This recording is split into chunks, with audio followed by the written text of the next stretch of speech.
ఇక భద్రావతి వాళ్ళు రామరాజు వాళ్ళ ఇంటికి రావడంతో వేదవతి వాళ్ళని హారతిచ్చి లోపలికి ఆహ్వానిస్తూ ఉంటుంది. ఇంకా అలా లోపలికి అందరూ వెళ్తూ ఉంటే విశ్వకొచ్చి అమూల్యతో మాట్లాడడానికి ట్రై చేస్తూ ఉంటాడు. కానీ అమూల్య చాలా కోపంగా మొహం తిప్పుకొని వెళ్తూ ఉంటుంది. విశ్వని ఏం పట్టించుకోకుండా అలా వెళ్తూ ఉంటే విశ్వ చాలా ఫీల్ అవుతూ ఉంటాడు.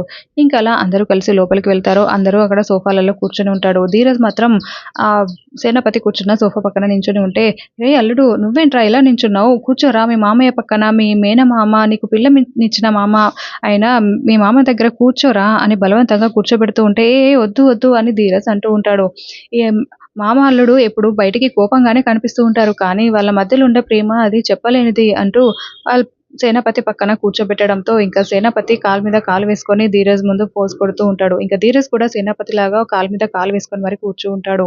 అప్పుడే ప్రేమ అందరికీ కూల్ డ్రింక్స్ తీసుకొని వచ్చి ఇస్తూ ఉంటే సేనాపతి, నాకొద్దు, నేను తాగను, ఈ పనివాడి ఇంట్లో నేను తాగాలా అని రామరాజు గురించి చీప్‌గా మాట్లాడుతూ ఉంటే ధీరజ్‌కి చాలా కోపం వస్తూ ఉంటుంది. నాన్న నా కోసం తాగు నాన్న అని చెప్పడంతో ఈ ఇంకా సేనాపతి కాసేపటికి ఆలోచించి తీసుకొని తాగుతూ ఉంటే అందరూ చాలా సంతోషంగా చూస్తూ ఉంటారు.